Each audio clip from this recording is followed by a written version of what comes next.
Hello friends, welcome back to Harshini channel. நம்ம சேனலில் நம்ம இன்னைக்கு பார்க்க போகிறது, நேற்று 2 நாளாக வந்து சமயபுரம் போயிட்டு வந்தோம், மேற்குடி போயிட்டு வந்தோம். அந்த மாதிரி அந்த ட்ராவல் விளாக்ஸ் போட்டுருந்தேன். இன்னைக்கு பார்த்தீங்க அப்படின்னா நம்ம இதில் இந்த சேனலில் வந்து பார்த்தீங்கன்னா பெலாச்சோள பாயசம் தான் இன்னைக்கு நம்ம பார்க்க போகிறோம். இதுக்கு வந்து தேவையான பொருள் என்னென்னா, முழுசாக வந்து ஒரு 250 கிராம் பெலாச்சோலை வாங்கி அதை நல்லா கட் பண்ணி எடுத்துட்டு இருக்கேன் நான். அடுத்தது வந்து ஒரு தேங்காய், முழு தேங்காய் பார்த்தீங்கன்னா 3 பால்.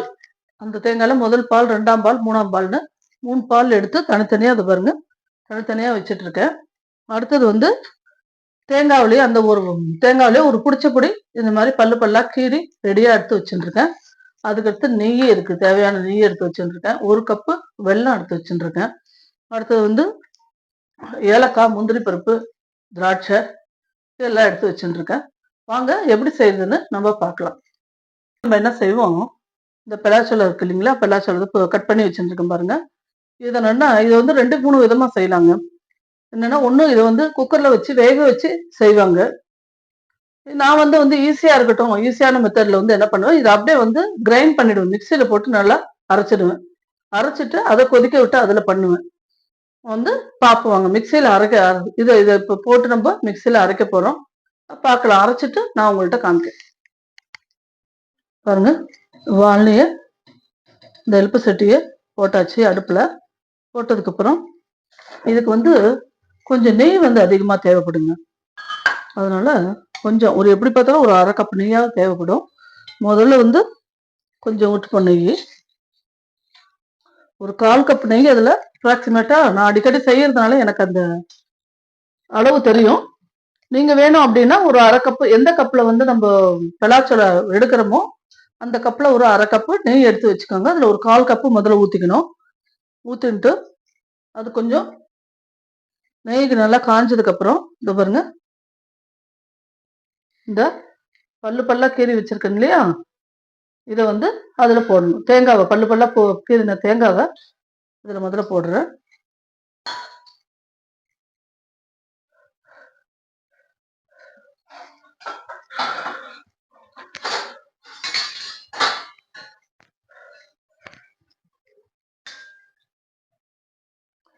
தேங்காய் நல்லா செவக்கணுங்க. செவந்ததுக்கு அப்புறம் பார்க்கலாம். பாருங்க, தேங்காய் வந்து நல்லா செவந்ததுக்கு அப்புறம் அதை வந்து வேற ஒரு பிளேட்டுக்கு வந்து டிரான்ஸ்ஃபர் பண்ணிடுறோம். நம்ம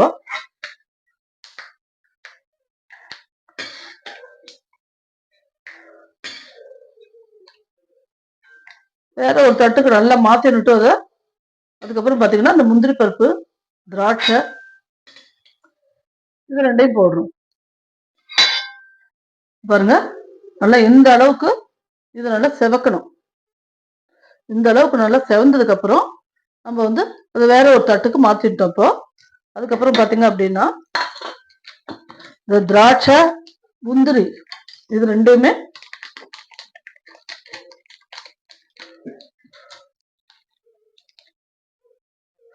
திராட்சை முதல்ல போட்டுக்கிறோம். அடுப்பை ஸ்லிம்லேயே வச்சுக்கிறோம். அதனால அந்த பபுள்ஸா மேல வந்ததுக்கு அப்புறம் இந்த முந்திரி பருப்பு போடுறோம்.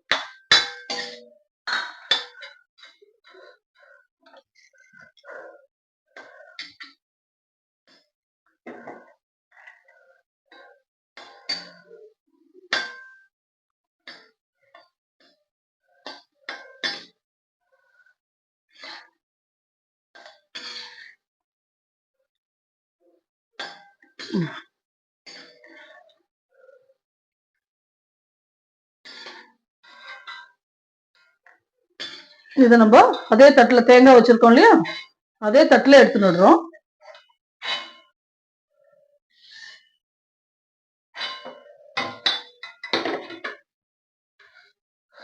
எடுத்துட்டு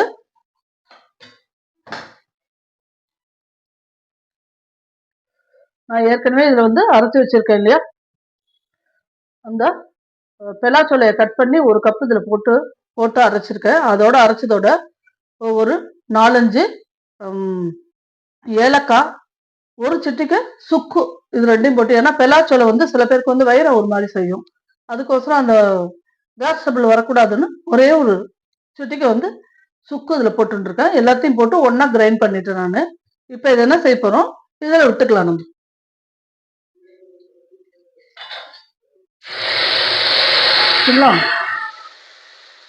இதுல விட்டுட்டு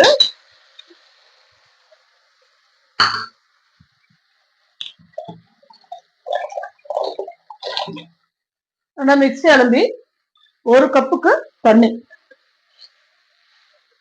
விட்டுருந்தோங்க. விட்டுட்டு அந்த தண்ணி நல்லா கொதிக்கணும்.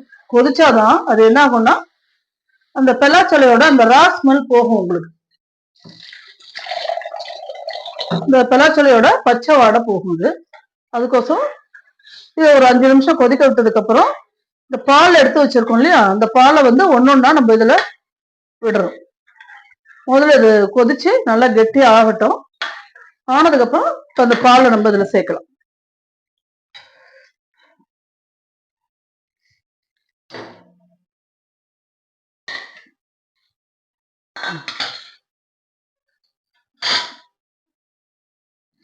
ரொம்ப வந்து இது வந்து ரொம்ப ஈஸியான ஒரு பாயசங்க. ஆனா வந்து இந்த பால் எடுக்கிறது இதெல்லாம் கொஞ்சம் கஷ்டம்தான். அது என்ன செய்யறோம், நம்ம ப்ரிப்பேர்டா முன்னாடியே பாலெல்லாம் எடுத்து ரெடி பண்ணி வச்சுட்டு இந்த பெலாச்சோலையை வந்து உரிச்சு அதை வந்து கட் பண்ணி அதை கிரைண்ட் பண்ணி வச்சுட்டோம்னா ரொம்ப ஈஸி வேலை. பாயசம் வைக்கிற வேலை ஈஸி. அதுக்கு முன்னாடி செய்யற வேலை தான் நமக்கு ப்ரீ ப்ரிப்பரேஷன் இருக்கு பார்த்தீங்களா, அதுதான் கொஞ்சம் கூட இருக்கும், டைம் எடுக்கும் உங்களுக்கு. இதெல்லாம் வந்து ரொம்ப ஈஸி. இது வந்து நிமிஷமா சீக்கிரம் வந்து கொதி வந்துடும். நல்லா கொதிக்கட்டும். அது கொதிச்சதுக்கு அப்புறம் நம்ம பார்க்கலாம். பாருங்க, நல்லா கொதிக்கிறது. கொதிச்சு இந்த கன்சிஸ்டுக்கு வந்துடும் உங்களுக்கு. வந்த உடனே நம்ம வந்து இந்த 3ஆவதா எடுத்து வச்சுட்டு இருக்கோம் இல்லைங்களா, ஒரு மாதிரி கஞ்சி மாதிரி கொஞ்சம் கொஞ்சமா கெட்டியாகும். இது கெட்டியான பிறகு இந்த 3ஆவதா எடுத்து வச்சுட்டு இருக்கிற இந்த பாலை நம்ம வந்து இதுல விட்டுக்கலாம்.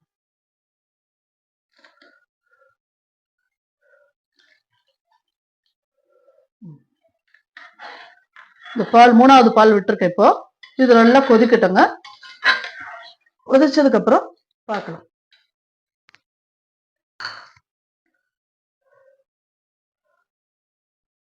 இந்த 3ஆவது பால் விட்டு ஒரு 5 நிமிஷம் நல்லா கொதிக்குங்க. கொதிச்ச பிறகு பார்த்தீங்களா, நல்லா கொதிச்சு போச்சு பாருங்க. கொதிச்ச பிறகு இந்த 2ஆவது பால் இருக்கு இல்லைங்களா,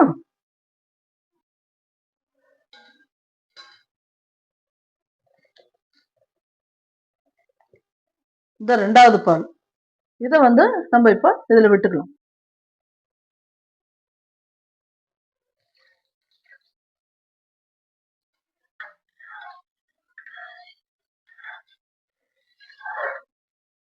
இது நல்லா கொதிக்கட்டுங்க. ஒரு கிட்டத்தட்ட ஒரு 10 நிமிஷமாவது அது கொதிக்கணும். கொதிச்சாதான் அது கொஞ்சம் கெட்டிப்படும். அதுக்கப்புறம் நம்ம இந்த வெள்ளத்தை அதுல போட்டுக்கணும். கொதிக்கட்டும், அப்புறம் பார்க்கலாம். பாருங்க, இது நல்லா கொதிஞ்சிட்டு. கொதிச்ச உடனே இந்த 2 கப்பு வெல்லம், இதுக்கு வந்து 1க்கு வந்து 2 வெல்லம் போடலாம், இல்ல 1.5 வெல்லம் போட்டா கூட போதும்.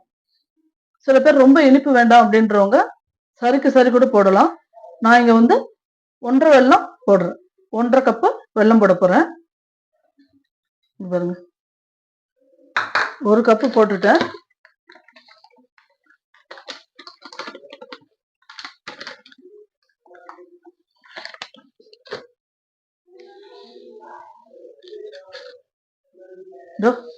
இன்னொரு கப்பு.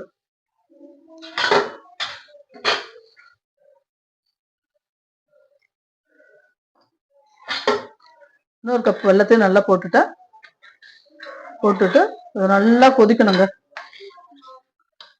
நல்லா அந்த வெள்ளை பாகு அதோட ஒன்னோட ஒண்ணு சேர்ந்து நல்லா கெட்டி ஆகணும்.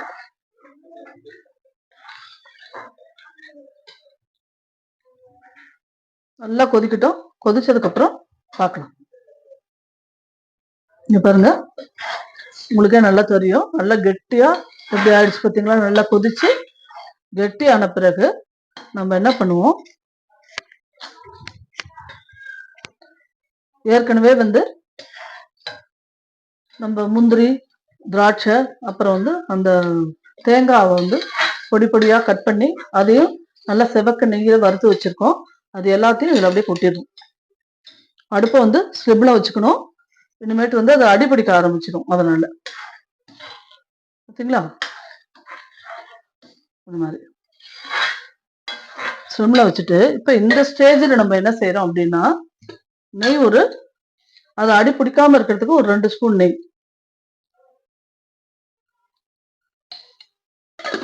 விட்டுட்டு இது பண்ணணும். இப்ப வந்து ரொம்ப ட்ரெடிஷ்னலா இது பார்க்கணும் அப்படின்னா, நீங்க வந்து இந்த அந்த சொலைய வந்து பலாச்சொலையை வந்து அது உள்ள இருக்கிற கொட்டையை நீக்கிட்டு அப்படியே குக்கர்ல ஒரு கப் தண்ணி ஊத்தி ஒரு 3 சவுண்டு வச்சு எடுத்துக்கலாம். ஆனா நான் வந்து அதெல்லாம் ரொம்ப கஷ்டம் அப்படின்றதுனால இப்படி வந்து டைரக்டா வந்து அரைச்சி உங்களுக்கு பண்ணி காமிச்சிருக்கேன். இன்னொன்னு பால் வந்து ஒரு முதல் பால், 2வது பால், 3வது பால்னு தனியா எடுக்கவே வேண்டாம். எல்லா பாலையும் ஒண்ணா ஆக்கிட்டு முதல்ல கொஞ்சம் ஊத்திட்டு அப்புறம் கடைசியிலையும் கொஞ்சம் ஊத்தலாம். அப்படியும் செய்யலாம். நான் வந்து இப்படி செஞ்சுதான் பழக்கம். எனக்கு கொஞ்சம் கொஞ்சமா கொஞ்சம் கொஞ்சமா 2 டைம் ஊத்திட்டு அப்புறம் கடைசியில மிச்சத்தை ஊத்துவோம் அதுல. அது மாதிரிதான் எனக்கு வந்து இது பழக்கத்தினால உங்களுக்கு இது வந்து காமிக்கிறேன். பாத்தீங்களா, நல்லா கெட்டியா அந்த இது வெள்ளப்பொடி வெள்ளப்பொடியாவே நான் வாங்கிட்டேங்க. வெள்ளப்பொடி வந்து பாரிஸ் ஜாங்கரின்னு வெள்ளப்பொடியாவே விற்கிறான். அது வாங்கினோம்னா அதுல வந்து பாத்தீங்க உங்களுக்கு அப்படின்னா நாட்டு சர்க்கரை அப்படின்னு கூட சொல்லுவாங்க அதை. அந்த ஜாங்கிரி பொடியை வாங்கி அதை அப்படியே வந்து டைரக்டா போடலாம். நான் வந்து கிருஷ்ண ஜெயந்தி அது இதுக்கெல்லாம் யூஸ் பண்ணியிருக்கேன். பாகெல்லாம் நல்லா ஒரு கல்லு மண்ணு ஒண்ணும் இல்லை, சுத்தமா இருக்கு. 100% அதை அப்படியே யூஸ் பண்ணலாம் நம்ம. அதனால நான் அப்படியே யூஸ் பண்ணியிருக்காத. வேணும் அப்படின்னா வெள்ளத்தை நல்லா இடிச்சு அதை வந்து பாகு லைட்டா வந்து பாகு காய்ச்சி வடிகட்டி இதுல விடுவாங்க. அதுக்கப்புறம் விடுறதுன்னா நான் அதெல்லாம் செய்யல. சிம்பிளா உங்களுக்கு இப்படி செஞ்சிருக்கேன். இப்படி ட்ரை பண்ணி பாருங்க. பிகினர்ஸ் கூட செஞ்சிடலாம். ரொம்ப ஈஸிங்க. இதுல வந்து முதல்ல வந்து 2 கப்புக்கு மேல தண்ணி ஊத்திட்டேன் நானு. அந்த பலாச்சொலை வேகறதுக்கு அந்த மிக்சியில அரைச்சா அந்த விழுது வேகறதுக்கு ஊத்தினா நீங்க அவ்வளவு தண்ணி கூட ஊத்த வேணாம். 1 கப்பு அந்த மாதிரி ஊத்திட்டு கலரிட்டே இருந்தீங்கன்னா அதுக்கப்புறம் தேங்காய் பால் ஆட் பண்ணிக்கலாம். இன்னும் கொஞ்சம் வேலை வந்து குயிக்கா முடியும் உங்களுக்கு. நான் வந்து கொஞ்சம் நல்லா கொதிச்சு அந்த ராஸ்மல் போகும் அப்படின்றதுக்கோசரம் 2 கப் அதுல ஆட் பண்ணிருக்கேன். இப்போ முடிஞ்சதுங்க வேலை.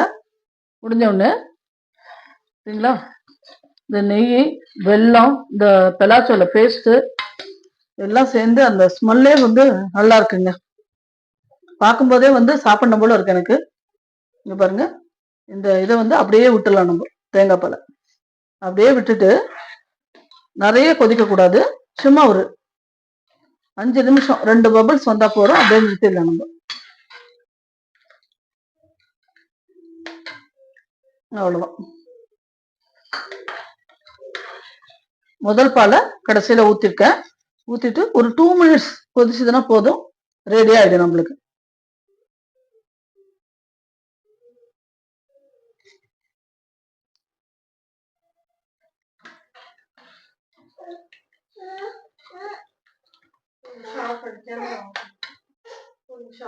இங்க பாருங்க, பலாப்பழம் பாயசம் நல்லா முடிஞ்சது. இது அப்படியே ஆறட்டோன்னு ஒரு 5 நிமிஷம் விட்டுட்டீங்க அப்படின்னா அதனால அப்படியே ஜெல்லி மாதிரி ஆயிடுங்க. எடுத்து சாப்பிட இந்த தேங்காவும் இந்த முந்திரி பருப்பு, திராட்சை இந்த ஃபிளேவரோட அதை எடுத்து சாப்பிடும்போது பார்த்தோம்னா நல்லா கிரன்ச்சியா நல்லா இருக்குங்க. கடிச்சு சாப்பிடும்போது வாய்க்கு நல்லா இருக்கும். ஒரு தடவை ட்ரை பண்ணி பாருங்க. திரும்ப ஒரு தடவை ரீகேப்னா சொல்லி இப்போ வந்து நம்ம வந்து ஒரு தடவை ரீகேப் பார்த்துடலாம். இதை ஒரு 250 கிராம் பலாச்சோலை எடுத்துட்டு அதை வந்து நல்லா கட் பண்ணி மிக்சியில போட்டு நல்லா கிரைண்ட் பண்ணி எடுத்துக்கிட்டேங்க. அதோடய கிரைண்ட் பண்ணும்போது 2 ஏலக்காவும் அதோட போட்டுட்டு 2 சுக்கு பொடியும் அதோட கலந்து கிரைண்ட் பண்ணி நல்லா எடுத்துட்டு இதை வந்து இந்த ஃபிளேவர் வந்து கடைசியிலையும் போடலாம். ஆனா முன்னாடி கொதிக்கும் போதே எப்பவும் போட்டுருவேன். அதுபட்டு 1 கப்பு தண்ணி கலந்து அது நல்லா வந்து அந்த பலாச்சோலை பேஸ்ட்டை நல்லா கொதிக்க வைக்கணும். கொதிக்க வச்சு அடிகரமான பாத்திரம் நீங்க எடுத்துக்கணும். அதுக்கு கொதிக்க வச்சுட்டு அப்புறம் ஒரு 5 நிமிஷம் கொதிச்ச உடனே தேங்காய் பால் வந்து முதல் பால், 2ஆம் பால், 3ஆம் பால் நான் எடுத்து வச்சிருக்கேன். நீங்க வேணா எல்லாத்தையும் ஒன்னாக்கியும் ஊத்திக்கலாம். பாதி முதல்ல ஊத்திட்டு நல்லா அது கொதிக்கணும். திரும்பவும் கொதிச்ச பிறகு 2 ஸ்பூன் நெய்யை விட்டுட்டு அதுல வந்து எண்ணெயை விட்டு 2 ஸ்பூன் நெய்யை விட்டுட்டு அதுக்கப்புறம் அதுல வந்து நம்ம வந்து நல்லா கலரி விட்டுக்கணுங்க. கலரி அடிப்பிடிக்காம கலரி விட்டுட்டு அந்த ஜாங்கரி பவுடர் அப்படின்னு வாங்கி வச்சிருக்கேன் பாரிஸ். அதுல வந்து கல்லு மண்ணு எதுவும் இல்லாதனால நான் டைரக்டா அப்படியே போட்டேன். நீங்க வேணா வெள்ளத்தை முன்னாடியே வந்து கரைய விட்டு அதை வந்து பாகு லைட்டா ஒரு பாகு வரும்போது அதை வந்து வடிகட்டி அதுல ஊத்திக்கலாம். வெல்லமா இருந்தா எப்படி வேணாலும் செய்யலாம், உங்க சௌரியம் தான் அது. அதுக்கப்புறம் வந்து அதை வந்து வெல்லத்தை அதுல ஆட் பண்ணியிருக்கேன். 250 கிராமுக்கு 250 கிராம் வெல்லம் ஆட் பண்ணியிருக்கேன் அதுல. அதாவது இந்த கப்பால 1.5 கப் ஆட் பண்ணியிருக்கேன். நீங்க வேணும் இனிப்பு வேணும் அப்படின்னா 2 கப்பு கூட வெல்லம் போட்டுடலாம். போட்டுட்டு அதுக்கப்புறம் வந்து அது நல்லா கொதிக்க விடணுங்க. கொதிக்க விட்டு நல்லா பால் வந்து கெட்டியாயிடும். கெட்டி ஆன உடனே கடைசி நெய்யில வந்து இந்த இந்த தேங்காவை வந்து பல்லு பல்லா கீறி வச்சிருந்தேன் நானு. அந்த தேங்காவை நல்லா செவக்க வறுத்து அது முந்திரி பருப்பு, திராட்சை எல்லாத்தையும் வறுத்து அதில் போட்டுடணும். போட்டுட்டு அதுக்கப்புறம் அடுப்பை வந்து ஸ்லிம் பண்ணிட்டு நம்ம கடைசியா வச்சிருக்கிற மிச்சம் இருக்கிற தேங்காய் பாலையும் அதில் ஊற்றிட்டு ஒரு 2 நிமிஷம் கொதிக்க விட்டா போதும். கடைசி தேங்காய் பால் ஊற்றினோட ரொம்ப கொதிக்க விடக்கூடாது. ஒரு 2 நிமிஷம் கொதிக்க விட்டு ஆஃப் பண்ணிடணும். மிச்சம் இருக்கிற நெய்யும் அதில் ஊற்றணும். கிட்டத்தட்ட இதுக்கு பார்த்தீங்க அப்படின்னா ஒரு 200 கிராம் நெய் தாராளமா. ரொம்ப கொஞ்சம் சிக்கனமா வேணும் அப்படின்னா 150 கிராம் நெய் கண்டிப்பா தேவைப்படும் இதுக்கு. ஊத்திட்டு ஃப்ளேவர் கடைசியில ஊத்திட்டு நம்ம ஆஃப் பண்ணிடுங்க அடுப்ப. இதுதான். இது வேணும் அப்படின்னா நீங்க வந்து வெல்லத்துக்கு பதில் சர்க்கரையும் சேர்த்து இதை செய்யலாம். குக்கர்ல வந்து ஏற்கனவே நான் சொல்லியிருக்கேன். குக்கரை வந்து பலாச்சொலைய வேக வச்சு அப்படியும் செய்யலாம். அது வந்து ட்ரெடிஷனல் மெத்தடு. நான் வந்து வேலை இருக்குமே அப்படின்றதுக்கோசரம் இப்படி செஞ்சிருக்கேன். அவ்வளவுதான். நீங்க இதை ஒரு தடவை ட்ரை பண்ணி பாருங்க. எப்படி இருக்குன்றத கமெண்ட்ஸ்ல எனக்கு சொல்லுங்க. நன்றி, வணக்கம். நாளைக்கு வேற ஒரு வீடியோல உங்களை நான் சந்திக்கிறேன்.